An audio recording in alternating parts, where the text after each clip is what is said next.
네, 은혜로운 찬양 감사합니다. 이번 한 주도 주님과 함께 여정을 걸어가시기를 주의 이름으로 기도하고 축복합니다. 자, 오늘은 바울이 지난번에 이어서 사람의 원죄의 속성 기질 중에 13번째 악독에 대하여 드러내고 폭로합니다. 자, 정신 분수학자 칼 융은 사람의 마음속에 누구나 다 검은 그림자가 있는데, 이 검은 그림자 이론을 소위 이제 섀도우 아키타입이라고 그렇게 설명합니다. 자, 한번 자료 한번 보시죠. 자, 그런데 이 검은 그림자 운행은요, 평범할 때는 잘 드러내지 않아서 잘 모릅니다. 특별히 어릴 때나 또 인생을 알기 전에는 잘 모르는데요. 그런데 이제 어떤 사건을 경험하게 되면, 어떤 상황이 되면 자신 안에 있는 그 다음 그림 화면 보시죠. 이 모습을 보고 가장 놀라는 것은 누가 놀랄까요? 자기 자신부터 나에게 이런 모습이 있었나? 라고 깜짝깜짝 놀라게 된다라고 설명합니다. 바울은 사람의 마음속에 엄밀하게 숨어있는 이 검은 그림자 중에 하나인 악독에 대해서 오늘 드러내고 폭로하는데요. 자, 오늘 1장 29절이죠. 이게 이제 악독이라고 하는 단어가 있습니다. 여러분, 악독이라는 뜻이 무엇일까요? 자, 기본적으로 한자 뜻 그대로 번역하면 악할락, 독할 독입니다. 그러니까 악하고 독이 있는 상태인데요. 근데 이 말은 다소 이제 두 가지에 저는 개인적으로 약간 유감이 있습니다. 첫째, 번역이 잘못되었습니다. 그러니까 번역이 잘못된 부분에 대해서 제가 이제 말씀을 드릴 테고, 두 번째는 이렇게 잘못된 번역으로 이 악독을 굉장히 추상적으로 생각하게 만들었다는 거예요. 여러분, 악은 이게 추상적입니까? 아니면 실제인가요? 실제죠. 우리가 인생을 살아가다 보면 우리가 악의 실제들을 경험합니다. 여러분, 마귀가 여러분 단지 추상적인가요? 아니면 실제인가요? 그런 그 역사를 경험한 사람만 알 수가 있습니다. 이 악은 실제로 살아있고 날 것처럼 그렇게 역사를 하는데, 이게 번역을 잘못하게 되면 이런 것들을 굉장히 추상적으로 생각하고 이론적으로만 생각하고 쉬이 지나간다는 거예요. 자, 그래서 이 말은 원래 두 단어 합성된 겁니다. 한번 따라서 하시죠. 카코, 이게 카콘이 돼도 괜찮고요. 원어가 이제 카키야라고 하는 뜻입니다. 카코라는 단어는, 카코는 악입니다. 글자 그대로 악입니다. 근데 이 악은, 악의 근원은 바로 이제 마귀의 악의 성질. 마귀는 절대 악이죠. 그 악과 중요한 건 헤테이아입니다. 따라서 헤테이아. 이게 무슨 말이냐면 이게 성질, 속성이라는 뜻을 가지고 있습니다. 그러니까 이 말을 정확하게 번역하면 이렇습니다. 그러니까 악의 성질, 악의 성향, 악의 원형으로 이끌고 가자고 하는 어떤 힘을 이야기합니다. 그러니까 여러분 좀 와닿으시나요? 그러니까 사람의 원죄가 가지고 있는 그 어떤 원죄의 기질을, 우리를 어떤 그런 악의 속성으로 옛사람으로 이끌어 가고자 하는 어떤 영적 힘이 있다는 거예요. 그래서 저는 이 말을 악의 원형으로 이끄는 힘이라고 번역하는 게 좋다라고 생각합니다. 사실 이 말씀을 처음 하신 분이 사도 바울이 아니라 예수님이십니다. 자, 예수님이 마태복음 12장 45절을 보면, 자, 나갔던 귀신이 다시 돌아와서 7 귀신을 데리고 와서 그 사람 마음을 다시 이렇게 자리를 잡는다라고 하는 말씀을 잘 하실 거예요. 그러니까 처음에는 예수님을 영접하고 내 속에 하나님의 영이 들어오시고 이제 하나님을 믿기로 했습니다. 자, 처음에는 정말 할렐루야였고 놀렐루야였고, 그리고 너무너무 좋았습니다. 하나님은 내가 충만했고 교회가 가기만 하면 기뻤고 세상이 천국 같았습니다. 내가 하나님의 자녀가 되었다고 하는. 근데 어느 시점부터 이제 우리가 흔히 그걸 시험이라고 말하기, 퉁쳐서 시험이라고 말하는데, 그 시험의 동기가 사람 때문에 왔던, 아니면 환난 때문에 왔던, 아니면 어떤 이유든 간에 어떤 시험으로 말미암아 내 속에 있는 또 다른 힘이 나를 옛사람을 이끌어가고자 하는 힘이 있다는 거예요. 그래서 그 악의 원형으로 이끌어가고자 하는 그 힘, 이게 바로 카코 헤테야입니다. 자, 그런데 베드로후서 2장 22절에 사도 베드로는 자, 이렇게 다시 한번 우리에게 풀어주는데요. 한번 합독하시죠. 참된 속담이 이르기를 개가 그 토하였던 것에 돌아가고 돼지가 씻었다가 들어온 구덩이에 도로 누웠다 하는 말이 그들에게 응하였다. 자, 이게 무슨 말입니까? 자, 여러분 용서하시고 들으세요. 이 개가 음식을 토했습니다. 그런데 한 바퀴 삥 돌다 보니까 그 토한 음식을 도로 먹나요, 안 먹나요? 예, 개를 키워보신 분들은 아실 거예요. 저는 미국에서 개를 키워봤는데요, 지 똥도 먹더라고요. 그 굉장히 품종이 있는 족보 있는 개였거든요.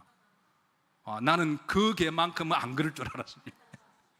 그 굉장히 족보 비싼 개인데 누가 이제 우리 교인 중에 한 분이 도저히 키울 수가 없어서 제게 이렇게 잠깐 맡겨주셨는데요. 그래서 이제 교회가 너무 품위 있고 깨끗하고 그래서 족보 있는 족보장도 가져와서, 그런데 이제 그 코트에 이렇게 풀어놓고 있는데 지가 눈똥을 한 바퀴 돌 지가 또 먹더라고요. 역시 개는 개다. 제가 그때 깨달았는데, 어쨌든 개가 토했던 걸 다시 먹고자 하는 그 힘, 그 성질이 바로 원죄의 성질이라고 하는 거예요. 자, 그 다음 보십시다.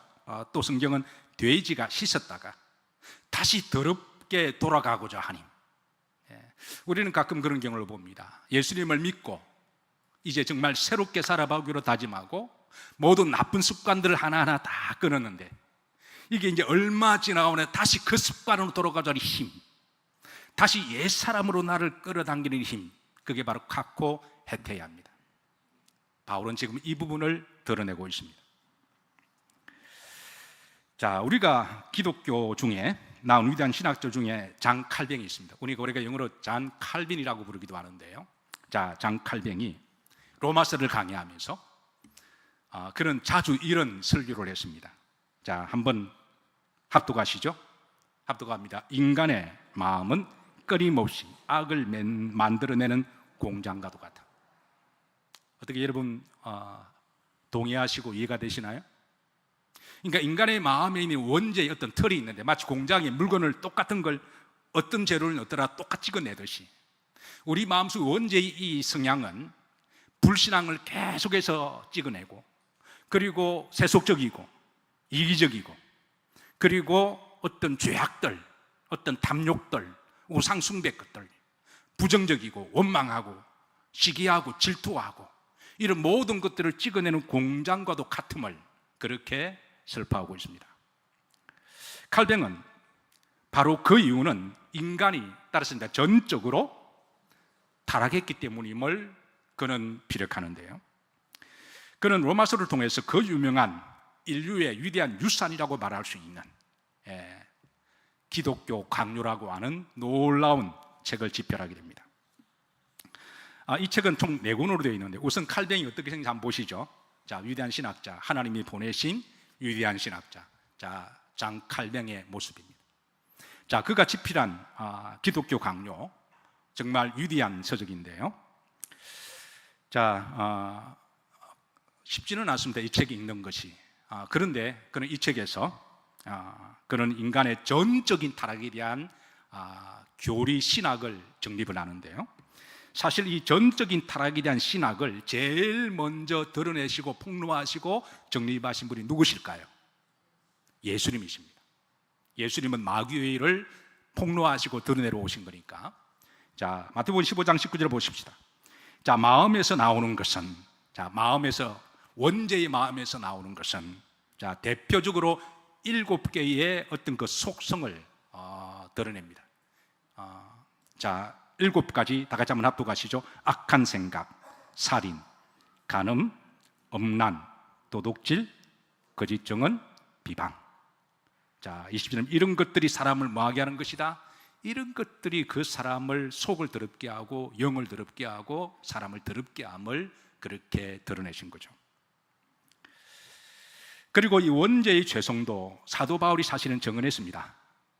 로마서를 통해서 따라서 장칼뱅의 인간의 전적인 타락의 신학은 그의 개인의 독창적인 영적인 통찰력에서 나온 것이 아니라 주님이 이미 하신 말씀이며 사도 바울도 다시 정언한 말씀을 그는 바로 이제 다시 한번 정립하게 되는데요. 인류는 불행하게도 주님의 말씀을 듣지 않았습니다. 마귀나 죄에 대해서 굉장히 관대하게 생각하고 그리고 추상적으로 생각함으로 말미암아 그에 대해서 잘 몰랐습니다.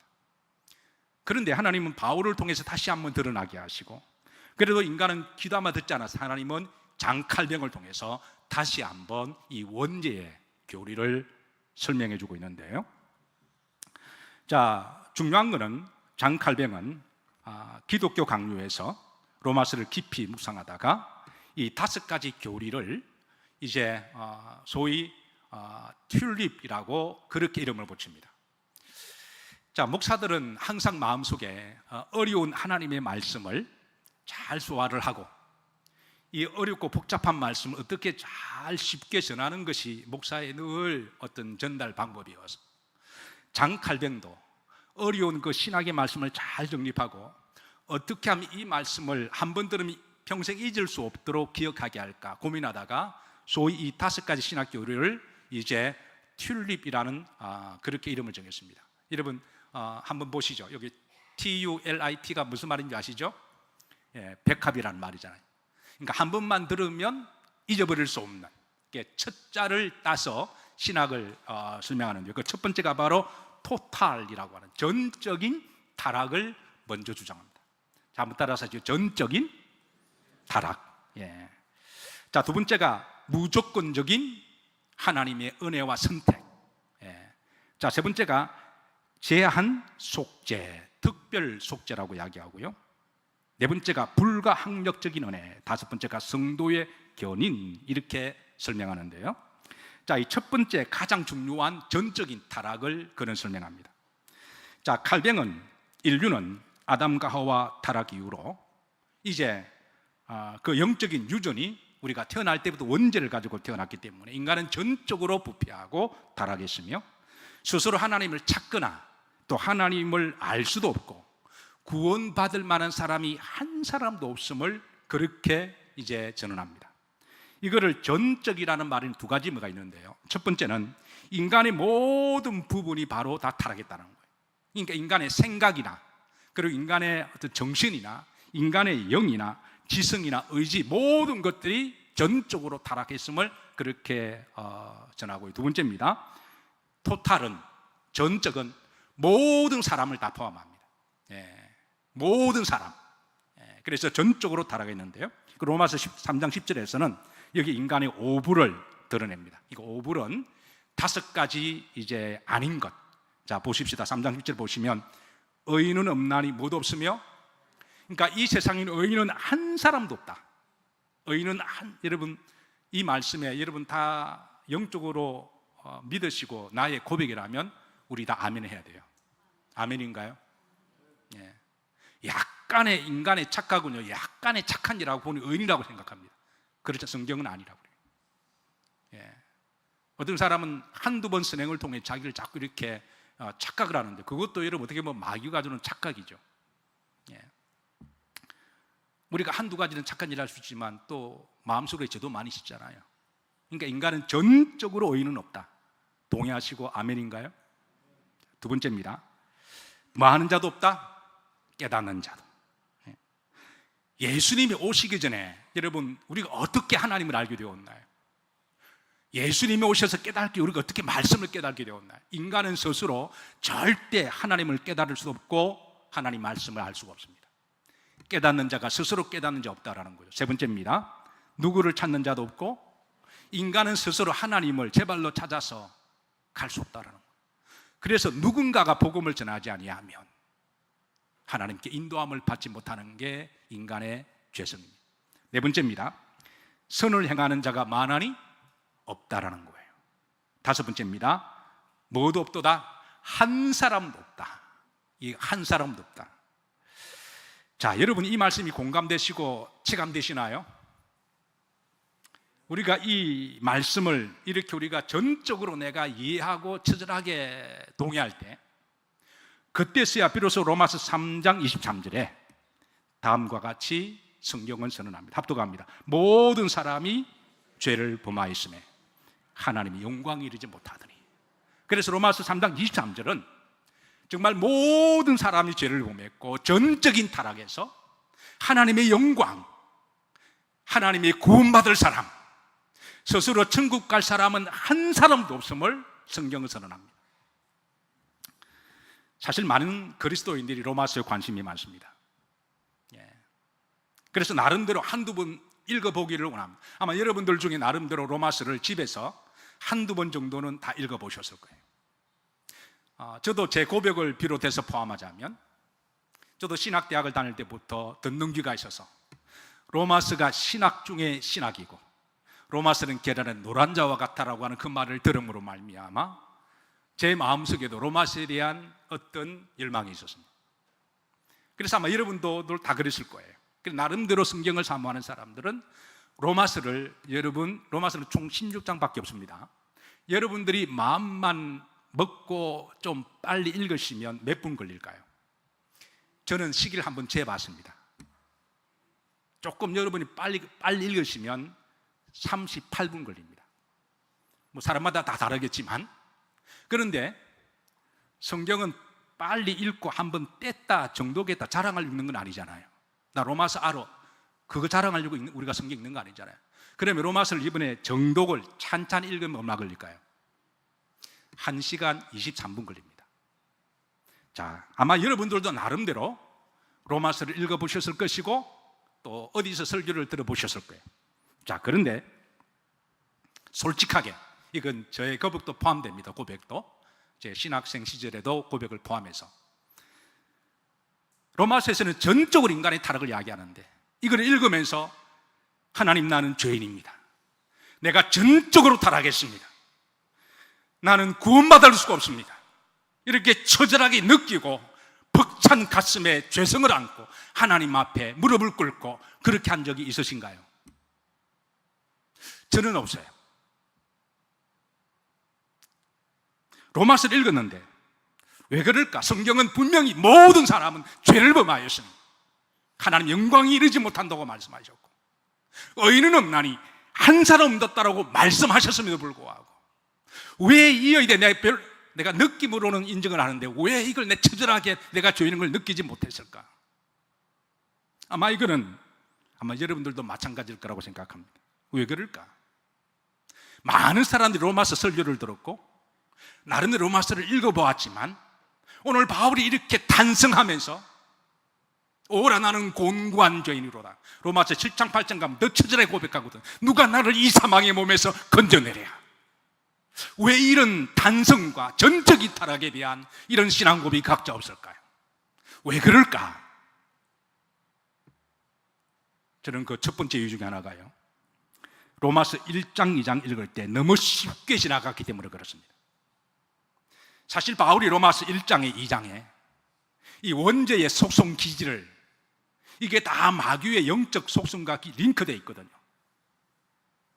이런 부분들을 하나하나 드러내고 폭로할 때 이거는 엄청난 영적인 싸움이었고 마귀의 기질을 드러내는 것이었기 때문에 이 원죄의 속성을 한번 뚜루루루 읽고 지나가는 문제가 아니라는 거예요. 사실 로마서 1장 2장 그냥 한번 쑥 읽으면 여러분 3분이면 다 지나갑니다. 여러분 그렇게 한번 쑥 읽고 지나가서 이 성경이 말하는 이 말씀이 살아 움직여서 나에게 날 것처럼 다가와서 나의 심령을 건드리고 나에게 깨닫게 하는 그런 은혜를 누릴 수 있을까요? 로마서를 처음 시작할 때 어떤 분들이 의외로 제가 사모하고 기대하는 분들이 많이 계셔서 제게 카톡과 문자로 보내주신 분들이 계세요. 목사님, 듣고 싶었는데 기대합니다, 기도하겠습니다, 사모합니다, 그렇게 문자 보내주신 분 많으세요. 아마 그만큼 로마서에 대한 기대가 있었겠죠. 그런데 이제 시간 지났습니다. 제가 지금 로마서 1장을 저는 강의 설교하니까 이번에 13번째 원죄의 기질을 드러냅니다. 어떤 분이 지난번에 그러시더라고요. 인사한테 설쭉 웃으시는 사람 말이 농담이 진단지 몰라도 목사님 언제 끝나요? 아마 그런 마음이 그분만이 아니라 아마 몇 분들이 계실 것 같아요. 아마 그분들의 마음속의 의도는 빨리 로마서를 다 듣고 싶은 마음이 있을 거예요. 충분히 이해가 됩니다. 그럴 수도 있습니다. 그런데 이제 여러분, 제가 만약 로마서를 대충 빨리 설교해서 16장이니까 뭐 한 장 한 번 하면 16주면 다 끝나겠죠. 아니면 한 장이 두 번 하더라도 32주면 다 끝나겠죠. 자, 그렇게 해서 빨리 여러분들이 로마서를 들었다고 하고 난 다음에 그 다음에 뭐 할 거예요? 나 로마서 들었다 자랑하려고, 나 로마서 한번 읽었다고 자랑하기 위해서 우리가 로마서 들어가는 거 아니잖아요. 로마서를 통해서 하나님이 말씀하시고자 하는 그 뜻이 뭔가, 하나님이 우리에게 주시고자 하는 원뜻, 그 원뜻,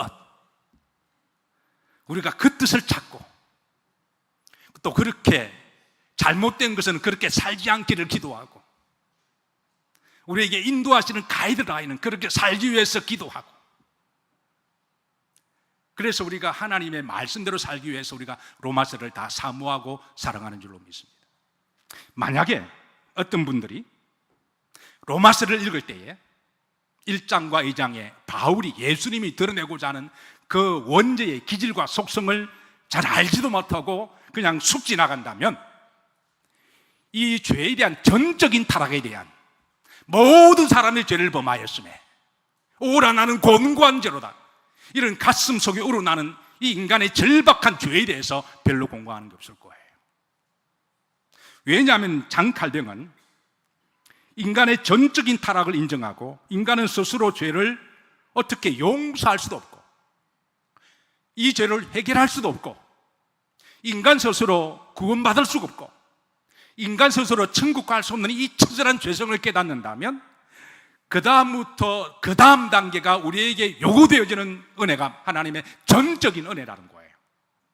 아멘인가요? 자, 로마서 3장 23절에는 다시 이렇게 선언합니다. 다 같이 합독하시죠. 모든 사람이 죄를 범하였으며 하나님이 어디에? 영광에 이르지 못. 이게 인간의 탄식이 있습니다. 이게 절박함이 있습니다. 그런데 이제 그러면 어떻게 해야 되느냐? 그 다음에 하나님 은혜가 우리에게 필요하다는 거예요. 하나님의 절대적인 전적인 그레이스. 그래서 로마서 3장 23절에 이거를 깨닫고 난 다음에 24절로 넘어가야지, 23절도 제대로 우리가 깨닫지도 않으면서 24절로 넘어가면 귀만 절고 올 뿐이지 전혀 영적으로 우리가 느끼는 바도 없고 공감이 안 된다는 거예요. 자, 23절 이걸 다시 한번 크게 읽으시고 24절로 넘어갑니다. 합독합니다. 모든 사람이 죄를 범하였으며 하나님 영광을 이루지 못하더니. 자, 잠깐 숨을 가리시고요. 24절입니다. 자, 그리스도 예수님 안에 있는 속량으로 말미암아 하나님의 은혜로 값없이 의롭다 하심을 얻은 자 되었느니라. 그래서 23절과 24절 이 갭의 사건은 그냥 1초 만에 읽고 그 다음 구절로 넘어갈 게 아니라 엄청난 영적인 여기에 긴장감이 있다라고 하는 거예요. 그 전적인 타락의 은혜를 알 때, 처절하게 몸부림치고 깨달을 때, 그때에 우리에게 유일한 소망은 예수 그리스도시고 우리에게 전적으로 하나님의 전적인 은혜이며 그렇게 꼽을 내 속에 터져나오는 구원받은 속량받은 자의 하나님에 대한 그런 감동과 은혜가 나온다고 하는 것이죠. 오직 예수님만이 나의 죄를 속량해 주신 분임을 믿고. 아멘인가요? 주님을 나의 구주로 영접하고 주님을 나의 구주로 영접한 자들에게 하나님이 성령을 선물로 주시고. 아멘인가요? 성령이 내 속에 들어오셔서 그 성령이 하시는 일은 뭐냐면, 놀랍게도 여러분 이게 카코 헤테와 정반대되는 말입니다. 참으로 놀라우면서 덤미스러운 거는요, 하나님이, 자, 아까 바울이 드러낸 이 카코 헤테야, 이건 이제 악독으로 번역했는데 이게 악의 원형으로 이끄는 자가 힘이라 그랬죠. 이 카코 헤테야 한번 따라서 카코 헤테야. 예, 카코네도 괜찮습니다. 자, 카코 헤테야 반대말이 따라서입니다. 아가토 슈네라는 말가 있습니다. 이게 우연일치인지는 몰라도 어쨌든 이 카코 헤테야의 반대말은 따라서입니다. 아가토 시내라는 말이 있는데요, 이게 아가토는 하나님의 선을 이야기합니다. 하나님의 절대선. 그리고 시내는 성질을 이야기합니다. 그러니까 하나님의 속성이라고 번역할 수도 있고요, 그러니까 하나님의 속성대로 살고자 하는 힘을 이야기합니다. 그러니까 성령이 내 속에 들어오셔서 원죄의 기질은 원죄의 원형으로 이끌어가고자 하는 영적 힘을 작용하고 있다면, 성령은 나를 이끌고 하나님의 영의 사람으로 이끌어가고자 하는 영적 힘이 있다는 거예요. 우리가 그 영적인 성령의 이끌림을 따라 생각하고 살아가는 사람을 우리는 소위 성경은 따라서 이제 영의 사람, 영에 속한 사람, 그렇게 성경은 우리들에게 부르고 있습니다. 자, 베드로전서 3장 27절 보십시다. 자, 성경에 보면 구름절에 보시면, 자, 하나님을 향한 선한 양심의 본이라 간구다. 그러니까 성령이 내 속에 들어오시면 그 성령이 나를 양심을 정결케 하고, 왜냐하면 타락한 양심이 되었거든요. 그래서 양심을 정결하게 만드시고, 그리고 양심을 정결하게 하시고 이제 우리를 하나님의 이끄심으로 이끌어가는 힘, 우리는 그거를 성령의 힘이라고 이야기합니다. 히브리서 10장 22절에 보십시다. 여기 보시면 구름절입니다. 합독합니다. 참 마음과 온전한 믿음으로 하나님께 뭐하자? 나아가자. 한때 우리 한국 교회가 우리나라에 이제 복음이 들어오면서 성령에 대한 의외로 많은 사람들의 오해가 있었습니다. 그래서 한때 한국 교회가 성령 충만히 많이 기도했고 부르짖었는데요, 또 반면에 그것 때문에 오히려 성령의 상처를 받은 사람도 오히려 있습니다. 그런 성령 자체가 잘못된 것이 아니라 어떤 사람은 성령을 오해를 한 거예요. 예수님을 믿는 사람에게는 하나님의 영을 선물로 주십니다. 아멘인가요? 근데 그 성령을 어떻게 생각했냐면, 나를 기분을 그냥 좋게 만들어주는 성령, 나를 기분을 알딸딸하게 만들어주는 성령. 물론 성령의 영적인 감동력이 그런 게 분명히 있습니다. 나를 황홀하게 하고 나를 근심 걱정을 다 잊어버리게 만들고, 그래서 한때 한국 사람들은 기도원에 가면 불불불 성령 막 그랬습니다. 물론 성령은 필요하시면 그렇게도 하십니다. 근데 성령이 우리 속에 정말 하고자 하시는 것은 하나님의 선한 속성을 이끌어가는 힘을 이야기하십니다. 하나님의 성품을 닮아가게 하시고 양심을 정결하게 하시고 우리가 착한 일을 하도록 하나님께 나아가도록 인도하시고, 성령이 하시는 일은 구체적으로 그런 일인데, 그런데 옛날에는 성령 충만하다고 하는 사람 보니까 성질이 더러운 사람들이 있거든요. 성질 충만 은혜 있다 그러는데 굉장히 이기적인 사람, 자기밖에 몰라요. 그리고 무슨 세상적인 기복만 바라보고, 그러니까 어떤 사람이 볼 때는 그게 상처가 되는 거예요. 분명히 하나님의 영은 그거를 뛰어넘고 초월한 영이신데 왜 그 성령의 역사를, 성령의 축복을 너무 세속적으로 생각하고 거기에 국한했냐라는 거예요. 하나님의 성령의 이끄심은 결국은 우리를 천국으로 인도하시는 것이지만 더욱더 예수님을 닮아가는 것 아닐까요? 좀 더 하나님의 속성을 닮아가는 것 아닐까요? 아멘인가요? 그래서 성경은 우리들에게 성령 충만함을 받으라고 이야기하시고, 그래서 우리가 예수님을 실제로 잘 믿게 되면 우리 안에 착한 일을 시작하게 하시고, 우리 안에 선한 일을 시작하게 하시고, 우리에게 섬기게 하시고, 우리에게 이기적이 아니라 나보다 남을 더 생각하게 하시고, 점점 주님을 닮아가게 하고 더 착하고 더 선하게 그렇게 우리를 만들어 가시는 분이 바로 성령의 하시는 일입니다. 이게 바로 아가토 시네라고 하는 거예요. 성령이 나를 이끌어가는 힘. 에베소 2장 10절입니다. 여기 보시면, 자, 한번 합독하시죠. 우리는 그가 만드신 바라 그리스도 예수님 안에서 선한 일을 위하여 지으심을 받은 자니. 그러니까 선한 일을 하도록 우리를 이끌어 가시는 분, 그게 하나님이 우리들에게 요구하시는 삶입니다. 아멘인가요? 올해 2025년 7월 1일입니다.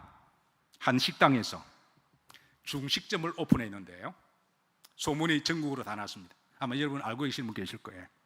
그러니까 뭐로 화제가 됐냐면 짜장면 한 그릇 값이 1,000원이라고 하는 그게 소문이 다 난 거예요. 한번 보시죠, 여러분. 짜장면 한 그릇 얼마라고 적혀 있나요? 아마 그 소문이 여러분 귀에까지도 들어간 분이 계실 거예요. 대구의 한 식당인데요.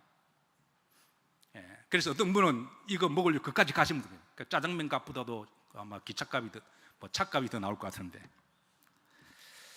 그래서 사람들이 이제 줄을 씁니다. 한번 보시죠. 그 다음 줄 선 모습을.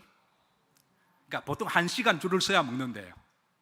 근데 줄을 서면서 하는 말이 있대요. 제가 기다리는 세 가지 질문은 뭐 기다리니까 딱히 할 것도 없고, 그러니까 처음 본 사람인데도 뭐 앞뒤로 서로 이제 서로 친구가 하는 말이, 첫 번째 질문이 뭘까요?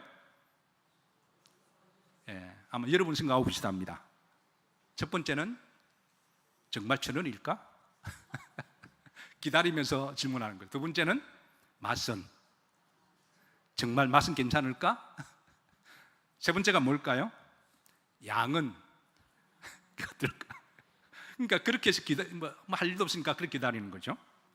이제 그 긴 시간을 기다리고 앉아서 먹게 되면 가슴에 벅찬 감동을 올라온다는 거예요. 우선 정말 1,000원이라고 하는 그런 감동이 있고, 두 번째는 맛이 기존의 짜장면집보다 맛있대요. 이게 또 감동이 싹 올라온대요. 어떤 분은 눈물을 흘리면서 먹는데, 이게 1,000원. 세 번째가 뭐냐면, 이게 꽃배기는 얼마일까요? 꽃배기는 2,000원. 어떤 사람은 한 번 더 먹는 데입니다. 그래봐야 얼마? 3,000원. 그리고 군만두가 2,000원입니다. 군만두가 몇 개 나올까요? 8개 나옵니다. 그것도 토실토실한 군만두가 8개 나오는데요. 먹으면서 사람 막 감동을 하는 거예요. 아마 여러분들 중에 아마 대구에 가시면 한번 방문해 보시기 바랍니다. 한 기자가 탐문을 하면서 보니까 직접 면을 다 반죽한 거예요. 반죽하고, 그러니까 사서 하는 게 아니라 그 식당에, 유리로 보이는 그 식당에 다 반죽하고 면을 볶고 이렇게 불 앞에서 한다는 거예요. 그래서 이제 그 사장님하고 질문합니다. 이러다가 손님이 많으시면 올릴 거죠? 라고 물었습니다. 그래서 그 사장님 하시는 말씀이 언제나 1,000원. 따랐습니다. 언제나 1,000원. 전쟁이라도 1,000원. 지구가 종말에 와도 1,000원. 기자가 면도 직접 뽑으시는데 요리도 직접 해주시고 왜 이렇게까지 힘들게 하시느냐라고 물었습니다. 힘들지 않으시냐? 대답이 뭘까요? 솔직하게 힘든다라고 이야기합니다. 근데 왜 하시냐? 그러니까 그분이 이렇게 잠깐 이야기합니다. 자신이 20년 전에 1,000원짜리 짜장면을 팔았대요. 그런데 신장병에 걸렸다 그럽니다. 그 신장병이 점점 심해지면서 매주에 2-3번 혈액투석을 하면서, 그래서 그때부터는 모든 것을 다 10년 전에 관두고, 그래서 이제 소위 몸 관리만 들어갔대요. 떨어지는 낙엽도 피해 다니고 사람의 눈길도 피해 다니고, 그렇게 해서 일주일에 2번을 피를 혈액을 받으며 4년 동안 누워서 지냈대요. 4년 동안 누워서 그렇게 지냈대요.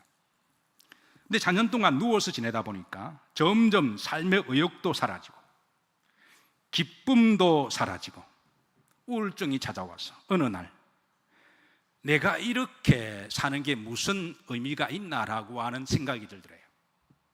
어차피 이래 주거나 저래 주거나 어쨌든 죽을 거는 분명한데 이왕 이렇게 죽느니 차라리 이 사람이 이제 요지가 이겁니다. 따라서 다 가치 있는 일을 하자. 보람된 일을 하자.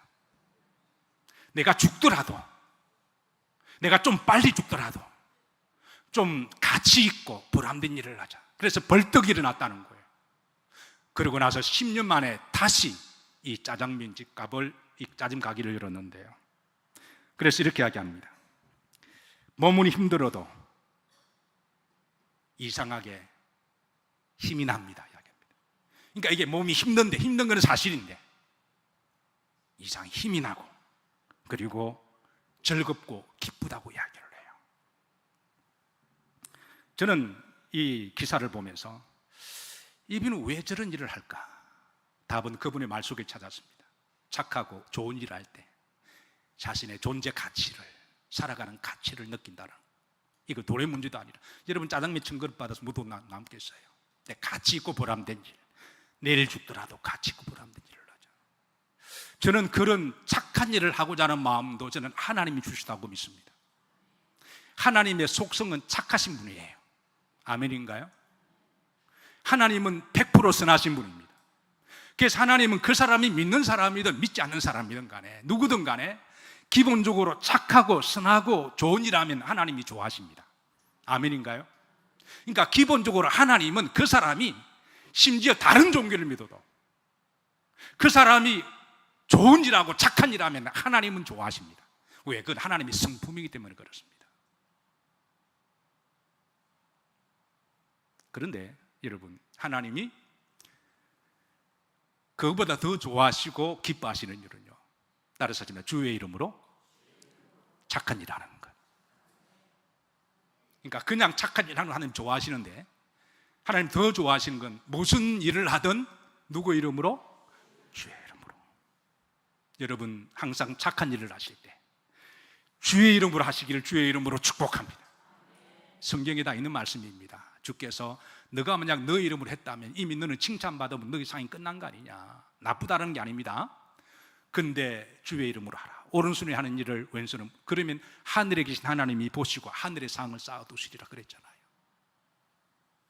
자, 세 번째, 주의 이름으로 지나가는 소자에게 물 한 컵 준 것도 착하고, 배고픈 사람에게 밥 한 그릇 대접하는 것도 착한 거고, 주의 이름으로 나보다 남을 항상 더 낫게 여기고 겸손하게 이기적인 마음, 이타적인 마음 가지는 것도 착한 일이고, 다 착한 일인데, 이거보다 하나님이 더 기뻐하시는 건 뭐냐 하면 주님의 일을 하는 걸 하나님이 더 기뻐하십니다.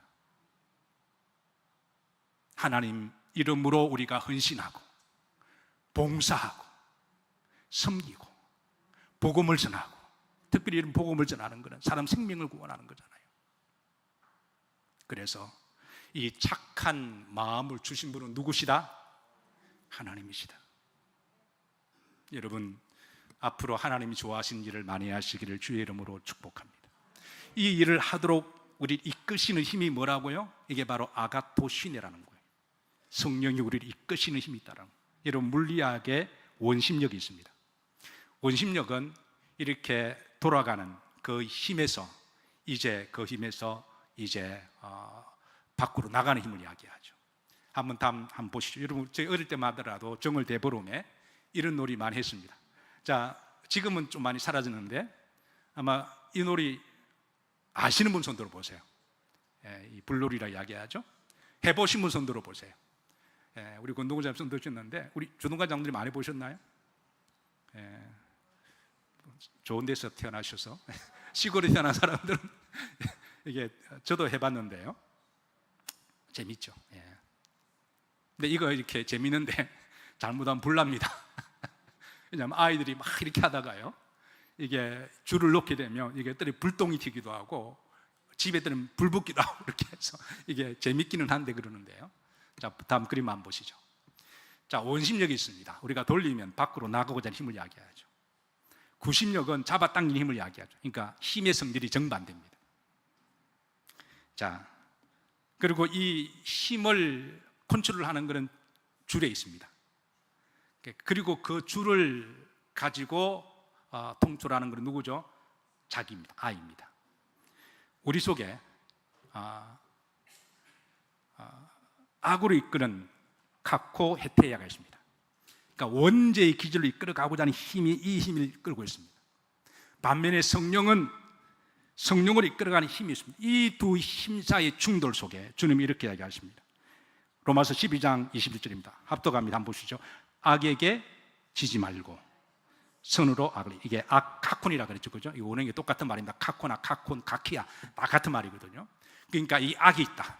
이 악을 뭐로 이기라? 아가토스, 선으로 이기라. 내 속에 있는 두 싸움에서 이제 옛사람으로 돌아가고자 하는 어떤 그런 나를 끄는 힘이 있는데, 그러지 말고 성령으로 이끄는 힘으로 이기라는 거예요.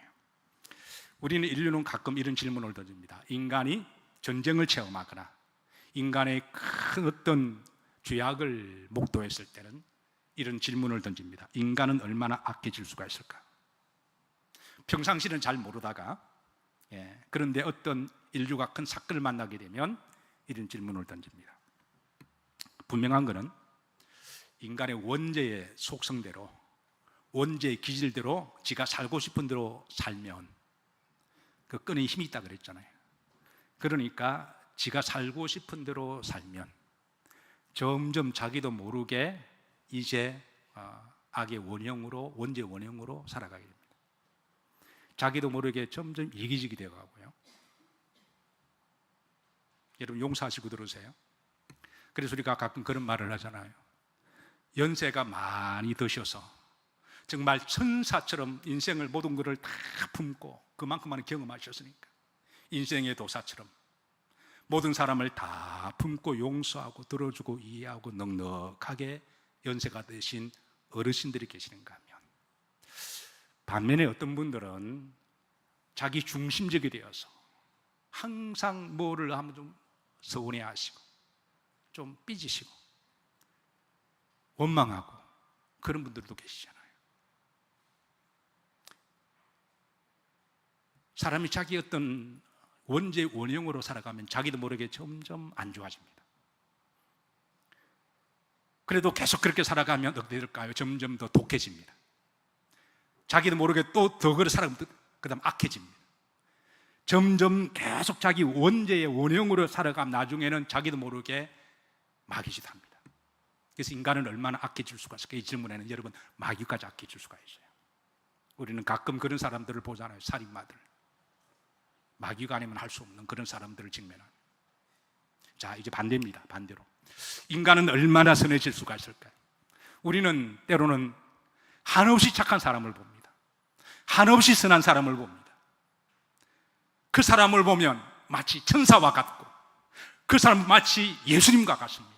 그 성경에 보면 이제 그 사람이 한없이 착해져서 어떤 사람을 천사와 같다라고 이야기하고요, 어떤 사람은 예수님과 같다라고 말합니다. 인간은 얼마나 선해지고 착해질 수가 있을까요? 우리 속에 이끄는 성령께서 우리를 이끄시는 힘대로 우리가 살아가고 애를 쓰다 보면 자기도 모르게 점점 착해집니다. 아멘인가요? 점점 선해집니다. 점점 순해집니다. 점점 더 예수님을 닮아갑니다. 그래서 우리는 가끔 어떤 경우는 성자라고 말하잖아요. 아, 저분은 성자다. 정말 성자의 삶은 거의 천사와 같은 거거든요. 거의 예수님과 같은 거거든요. 그래서 갈라디아 성도들이 바울을 향하여 이렇게 얘기합니다. 4장 14절에 그리스도 예수와 같이. 그러니까 바울을 신격하려는 건 아닙니다. 그 정도 바울은 주님을 닮기를 소망하고 그렇게 살았기에 누가 보더라도 예수님처럼 보였다라는 거예요. 창세기 3장 10절에 보시면 야곱이 에스를 만납니다. 야곱이 에스를 볼 때 적어도 그 순간만큼은 에스가 누구처럼 보였다고 이야기하나요? 하나님의 얼굴을 보는 것 같아 이야기합니다. 그 순간만큼은 에스 얼굴은 하나님 얼굴이었습니다. 왜냐하면 에스가 20년 전에 자기를 사기치고 자기 모든 것을 빼앗아가고 야반도주했던 그런 사기꾼이었는데 상처와 아픔을 다 용서하고 하나님 이름으로 동생 야곱을 품고 사랑하고 용서하고 함께 갈 때 적어도 그 순간만큼은 성경은 에스의 얼굴을 하나님이라고 그렇게 부르고 있습니다. 사랑하는 성도, 우리가 용서하고 사랑하고 품어주면 하나님의 속성을 닮아가는 줄로 믿으시길 바랍니다. 말씀을 정리합니다. 오늘 바울은 인간의 전적인 타락인 부분에 대해서 13번째 바로 이 카코 헤테야를 드러내고 폭로합니다. 이런 하나하나를 폭로하면서 우리가 여기에 대해 처절하게 우리가 인정을 하고 고백하고, 그래서 우리가 이제 원죄의 속성을 우리가 로마서 1장 2장을 다 맞추고 난 다음에 그 다음에 우리가 처절하게 깨달을 때 그때 모든 사람은 하나님 영광 이르지 못하더니 그러면서 오직 예수 그리스도 안에 있는 예수 그리스도 속량으로 말미암아 하나님 은혜로 값없이 우리가 죄사함을 받았느니라 라고 이 자유함에 대한 선포, 이 하나님의 전적인 은혜의 선포가, 그래서 성령이 이끄시는 그 힘대로 우리가 이제 그렇게 앞으로 선한 영향력을 미치며 살아가기를 다짐함으로 믿는 사람들의 그 삶이 점점 더 착해지시고, 자 이제부터 아멘 하셔야 돼요.